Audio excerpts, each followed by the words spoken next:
Излизате на протеста утре, от какво е породено вашето недоволство? От това, че единният държавен стандарт, който е за издръжка на музеите и галериите, е изключително занижен. Той не е актуализиран вече повече от 5 години и поради тази причина отдавна е изживял времето си. Оставяме на страна факта, че в нашата сфера, като цяло сферата на културата, но конкретно в музейното дело и в галерийното дело, заплатите отдавна вече са на такова ниво, че на практика единствената надежда, която имат музейните и галерийните специалисти е в вдигането на минималната работна заплата, тъй като в момента с повишаването на тази минимална работна заплата от 400 на 420 ще се даде шанс на някои от младите специалисти да получат увеличение на заплатите си, защото при нас ситуацията е такава, на практика всеки един млад специалист започва от почти минималната работна заплата.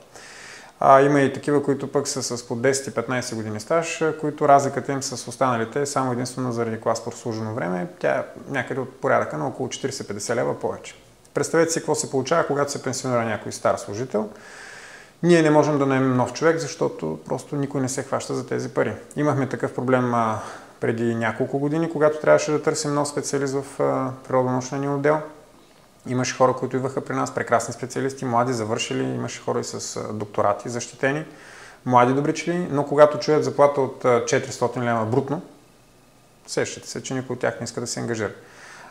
Имахме такъв много сериозен проблем и преди няколко месеца, когато се пенсионира дългогодишната ни завеждаща отделът по реставрация и консервация. Един от най-добрите реставратори в страната. Тя навърши 70 години, вече разбира се нямаше как да продължи да работи при нас и се оказа, че има един единствен човек в Добрич, който може да вземе нейния пост и буквално трябваше да водим преговори с него, за да го молим да се яви на конкурс, тъй като ние пък по нашите вътрешни права трябва да имаме конкурс. В крайна сметка дойде само един кандидат, той, но дори за това трябва да бъдем благодарни. Ако утре на нас не се наложи да търсим някой нов специалист, на практика ние няма как да привлечем по никакъв начин нов човек. Отделно от това, че когато се налага да си вършим работата, заради самата издръжка на музеите, заради сградите, които имаме, заради нашата научна и научно-изследователска дейност, ние просто сме с вързани ръце. Не разполагаме с финансиране и това обрича музеите и галериите на едно бавно вегетиране. Преди да пристъпите обаче към протестни действия, успяхте ли всъщност да разговаряте с ръководството в Министерството на културата, с хората, от които зависят отпускането на тия средства? Това е правилно, доколкото знам от Конфедерацията на труда подкрепа. До каква степен обаче тези разговори са били плодотворени, мога да кажа. Аз не съм синдикален член или синдикален деец. В случая обаче така или иначе съм пряко засегнат от това, защото съм представител на музейната колегия, на бранша и съответно съм и част от колектива на Регионалния исторически музей в Добрич, в конкретния случай. Мога само да кажа едно. Нашата държава очевидно е, че няма проблем с, да кажем, вземането на пари. Ние миналата година изтеглихме ние като държавен предвид 16 милиарда лева заем. Тази година се говори за нови 5,6. Говори се за още милиарди до година и така нататък и така нататък. Въпросът е, че явно тези пари отиват навсякъде другаде, само не и в целево финансиране за образование и за култура. Това са най-важните неща според мен, защото това е нещо, което отличава нашия народ, българите, от всички останали. Когато културата изчезне, когато образованието в един момент на практика бъде заличено, какво ще остане от нас? Това, което имаме ние като някаква остатъчна инфраструктура, няма да ни спаси по никакъв начин. Така че въпрос на приоритети.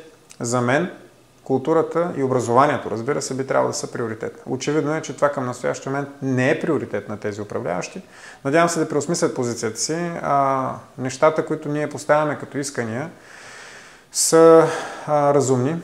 Те могат да бъдат дискутирани, могат да бъдат обсъждани, коментирани с идеята да стигне до някакъв взаимно приемлив компромис.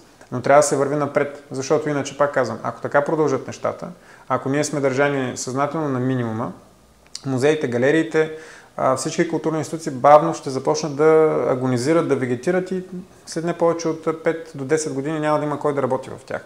И без това сега, ако погледнем, това е нещо, което никой не си прави труда да направи, но ако погледнем средната възраст на работещите в културните институти, ако погледнем средната възраст на учителите в образователното ведомство, ще видим, че тя отива доста над 50 години.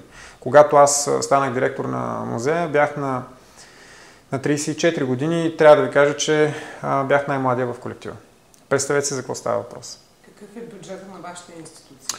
Бюджетът на нашата институция е 330 хиляди лева, като тук влизат, разбира се, и собствените приходи, които ние имаме и парите, които получаваме по различни проекти, които ние си печелим сами, но да кажем, че от порядъка на 300 хиляди лева. С тези 300 хиляди лева ние трябва да издържаме екип от 29 човека общо, като тук влизат включително и хора, които не са музейни специалисти, като чистачки, счетоводители и така нататък, деловодители. Също така ние трябва да издържаме над 12 сгради. Имаме огромен фонд, който естествено си иска своето и когато в края на бюджета, след като го оформим, теглим чертата, виждаме, че оставаме за не повече от порядъка на 5 до 10 хиляди лева пари през годината, които имаме за научно-изследователска и чисто музейна дейност. Защото музеят не е една консервирана институция, не е място, което е застинало, напротив, това е място, където се прави наука, където се издават книги. Ние започнахме отново издаването на сборник Добруджа, в нашия конкретен случай, тук вие знаете много добре.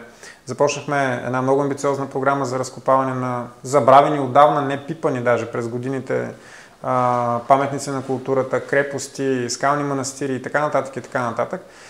Всяко едно от тези начинания изисква финансиране, което ние като институция не можем да осигурим и се налага да ходим да търсим съдействието на общината, която и да е тя от някои от общините в Добричка област.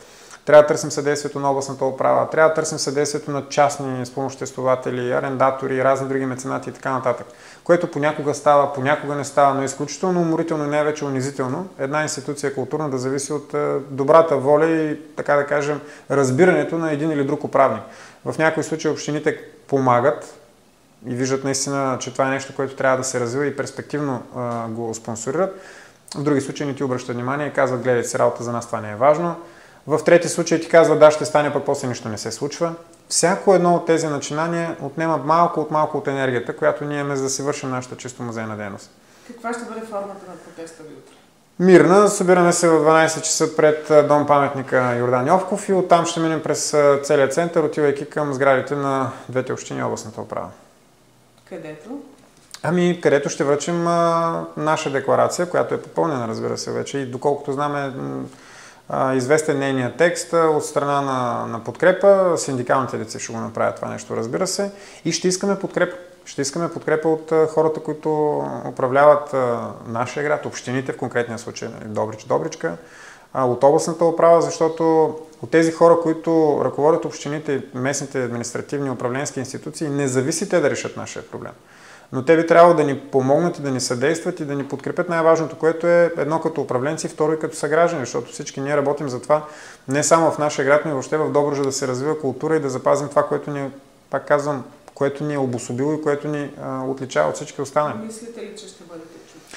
Надявам се.